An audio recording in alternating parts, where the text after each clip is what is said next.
और भी समस्याएं हैं, बेरोजगारी की समस्या, ट्रेन रद्द होने से जो परेशानी हो रही है, इन सब समस्याओं को लेकर भी आपको वीडियो बनाना चाहिए। आपको अरे भाई, ट्रेन कोयले की कमी की वजह से 2 दिन 4 दिन हो रहा है, परेशानी हो रही है, ये बात ठीक है, मगर स्थायी रोजगार के लिए जब भटकता है आदमी, जब शराबबंदी के नारे को याद करता है, 2 साल का बोनस को याद करता है, किसान और यहाँ के जितने अधिकारी कर्मचारी हैं अपने डीए की मांग करता है, तो इसको डाइवर्ट करने की ज़रूरत नहीं है। तुम अपनी बात तो बताओ, तुम सत्ता में हो, सरकार में हो, जवाबदारी तुम्हारी है। ट्रेन का हिसाब किताब हम दिल्ली से ले लेंगे। अच्छा, बीजेपी यात्रा इसलिए निकाल रही है कि सारे विकास काम ठप हो चुके हैं। पूरे छत्तीसगढ़ की सड़कों की दुर्दशा यदि है, और जिस प्रकार का नारा चल रहा है छत्तीसगढ़ में, लबरा के डबरा, तो ये लबारी बोलने वाला मुख्यमंत्री भूपेश बघेल बेनकाब हुआ है। नए सड़क बनाने की बात छोड़ो, रिपेयर, एनुअल रिपेयर के लिए पैसा नहीं देकर 4 साल में जर्जर स्थिति में ले आया है। छत्तीसगढ़ की दुर्दशा के लिए कोई जवाबदार है तो मुख्यमंत्री भूपेश बघेल है। मामला है, चाहे किसानों की समस्या का मामला है, ये सब मामलों को लेकर आप वीडियो बनाकर सोशल मीडिया में डाल रहे हैं, उसके पर देखिए, जनता भी जाग चुकी है। अधिकारी, कर्मचारी और मुख्यमंत्री को संदेश देने का काम वीडियो के माध्यम से कर रहे हैं और लोगों में जन जागृति भी आ रही है, लोगों को याद दिलाने का काम भी कर रहे हैं। भारतीय जनता पार्टी इस मुहिम में जितने भी इनके फेल्योर हैं उनको चिन्हांकित करके एक एक मुद्दे को लेकर उठाया जाएगा। ये कांग्रेस से मुख्यमंत्री ने जुआ सट्टा पे लगाम लगाने के निर्देश किया है। पूरे इनके संरक्षण में होता है जी। हर एसपी का पैसा बंधा है, थानेदार का पैसा बंधा है, और सब पैसा पहुंचता है उन तक। पैसा लेना बंद कर दें और बूटे को जूते को जोर से पटकना सीख जाए तो उसकी धमक से सट्टा बंद होता है, जुआ बंद होता है। इतने बड़े मुद्दे प्रकाश में आने के बाद भी सरकार गंभीर नहीं है और आदिवासियों के बारे में बड़ी बड़ी बात करती है, मगर उनकी चिकित्सा की व्यवस्था भी नहीं कर पाई है। मुझे लगता है ये सरकार का पूरे बस्तर में फेल्योर है, और जानकारी आएगी तो आँख खोलने वाले नहीं।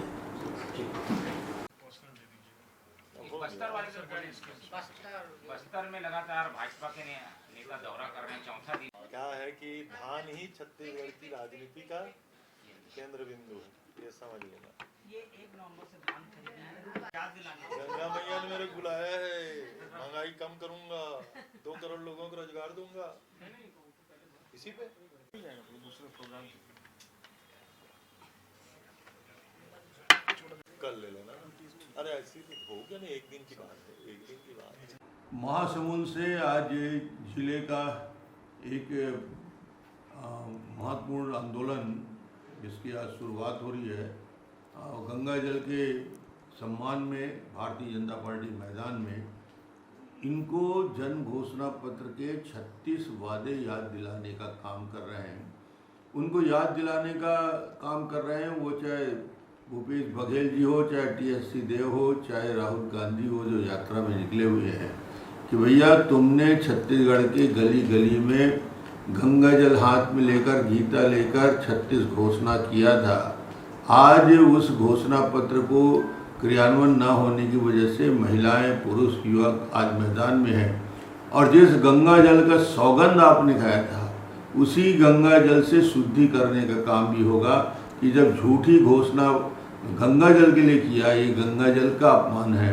और इस एक मुहिम में पूरे महासमुंद जिला अभी एक बड़ा आंदोलन आज कर रहा है। मुझे लगता है कि इनको आईना दिखाने का काम है और ये बताने का काम है कि महिलाएं शराबबंदी का इंतज़ार कर रही हैं, नवयुवक बेरोजगारी भत्ता की बात कर रहे हैं, किसान 2 साल के बोनस की बात कर रहे हैं, बेरोजगार और दैनिक वेतन भोगी कर्मचारी, संविदा कर्मचारी इस बात का इंतज़ार है कि जो चुनावी घोषणा पत्र में उन्होंने सबको स्थायी करने का कहा था, वो वादा कहाँ चला गया। ऐसे ढेर सारे वादों को याद दिलाने का काम इस यात्रा में किया जाएगा।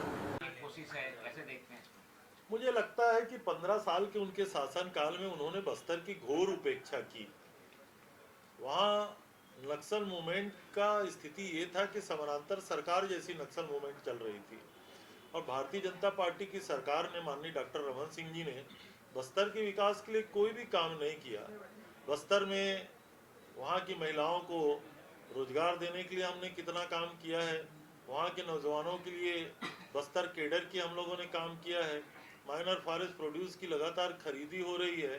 डेनेक्स जैसा मॉडल दंतेवाड़ा में शुरू किया गया है। तेंदुपत्ता की कीमत 4,000 रुपये प्रति मानक बोरा किया गया है। इसलिए बस्तर में मैं समझता हूँ भारतीय जनता पार्टी जा रही है, उनको जाना भी चाहिए। राजनीतिक लोकतंत्र है, आने वाले चुनाव की वो तैयारी कर रहे हैं, पर मुझे लगता है कि बस्तर में भारतीय जनता पार्टी को कुछ भी हासिल होने वाला नहीं है। ये प्रदेश में कर्मचारियों का आंदोलन जाएंगे, उन्हें गंगा जल भेंट भी करेंगे और वादा याद दिलाने की कोशिश होगी। मुझे लगता है कि देश के प्रधानमंत्री के खिलाफ ये षड्यंत्र हो रहा है। आदरणीय मोदी जी ने बनारस से चुनाव लड़ने के पहले सबसे पहले उन्होंने कहा था कि गंगा मैया ने उनको बुलाया है, वो महंगाई कम करेंगे, बेरोजगारी कम करेंगे, स्वामीनाथन आयोग की रिपोर्ट लागू करेंगे, किसानों की आय दुगना करेंगे, समर्थन मूल्य को 1.5 गुना करेंगे, और वो कुछ नहीं कर पा रहे हैं। तो मुझे लगता है कि अब भारतीय जनता पार्टी की मुख्य धारा से उपेक्षित है डॉक्टर रमन सिंह जी, इसलिए वो अप्रत्यक्ष रूप से मोदी जी के खिलाफ षड्यंत्र करने के लिए इस तरीके से गंगा मैया का उपयोग कर रहे हैं। ये कौशल्या सट्टा होता है, उस पर रोक लगाई जाए। जो अलग अलग प्लेटफॉर्म्स में चल रहे हैं उसमें जुआ सट्टा का अवैध कारोबार रोका जाए। अब ये गृह विभाग का निरंतर नियंत्रित करने का मामला है। डीजीपी ने कहा है तो पुलिस विभाग सक्रियता से इसमें काम करेगा। सीएम ने कहा, डीजीपी माननीय मुख्यमंत्री जी ने बैठक लेकर के पूरे प्रदेश में इस प्रकार की गतिविधियों को, अवैध गतिविधियों को रोकने के लिए सक्षमता से कार्य करने के निर्देश दिए हैं। हम उम्मीद करते हैं आने वाले समय में आपको और इसमें नियंत्रण दिखाई देगा। Thank you. प्रस्तुत कर रहे हैं, लेकिन डॉक्टर रमन सिंह ने पिछले दिनों ट्वीट किया कि वहाँ पे कब्रिस्तान की जमीन दी जा रही है, उसको अलॉट किया जा रहा है। इस विवाद मुझे लगता है कि डॉक्टर रमन सिंह जी विस्मृत लोक का शिकार हो चुके हैं। वो जाकर के देखें, आरएसएस प्रमुख माननीय श्री मोहन भागवत जी ने प्रणाम करके वहाँ अच्छे कार्य की सराहना की है। तो डॉक्टर रमन सिंह जी भी जब चंदखुरी में माता कौशल्या के दरबार में जाएंगे, गोद में श्री राम भगवान की मूर्ति का जब प्रणाम करेंगे, तो मुझे लगता है कि उनको सद्बुद्धि आ जाएगी। कोई ऐसा प्रोजेक्ट है क्या कि कब्रिस्तान की? मैं जो कह रहा हूँ ऐसा कुछ भी नहीं है। कौशल्या माता का मंदिर उनको देखना चाहिए। ये सांसद बदहाल सड़कों को लेकर के प्रदेशव्यापी अभियान शुरू करने की बात है। ये छत्तीसगढ़िया ओलंपिक होने वाला है, छत्तीसगढ़ के जो खेल है उसको बढ़ावा देने के लिए आप लोग ओलंपिक कराने वाले हैं, किस तरह से होगा ये और कहाँ कहाँ के लोग इसमें शामिल? अब ये छत्तीसगढ़िया ओलंपिक की घोषणा हो चुकी है। गिल्ली डंडा बाटी कुकड़ी से लेकर के जो छत्तीसगढ़ी की परंपरागत खेल है उसका आयोजन होगा। पंचायत स्तर पे होगा, ब्लॉक स्तर पे होगा, जिला स्तर पे होगा, प्रदेश स्तर पे होगा। और जो छत्तीसगढ़ के परंपरागत खेलों का बढ़ावा देने के लिए ये बहुत अच्छी पहल है, माननीय मुख्यमंत्री जी ने कहा है, और इसकी शुरुआत बहुत शीघ्र होने वाली है। मुख्यमंत्री ने आज 39 लोगों की अब तक मौत हो चुकी है। भाजपा वगैरह आदिवासियों को बचाने की कवायद करती है कांग्रेस, लेकिन ये मौत दर्शा रही कि कितना आदिवासी हितैषी है भाजपा। मुझे लगता है कि थोड़ा सा उनको पीछे पलट के देखना चाहिए। हमने विधानसभा में हम नेता प्रतिपक्ष रहे हैं। डॉक्टर रमन सिंह के कार्यकाल में 100 मौतों बस्तर की मलेरिया से होती थी, हम विधानसभा में उठाते थे। स्वास्थ्य की व्यवस्था कितनी चरमरा सी गई थी बस्तर में, उनके कार्यकाल में कोई देखने वाला नहीं था। अब छोटे छोटे मौत के इन आंकड़ों को अगर वो गिना रहे हैं तो मुझे ऐसा लगता है कि ये उनका दुर्भाग्य है। भाजपा के नेता गंगा भरोसा जताते हुए पूरी तरीके से आंदोलन खत्म हो गया कर्मचारियों का, सरकार की कहीं न कहीं भरोसा। आपका प्रश्न क्या है?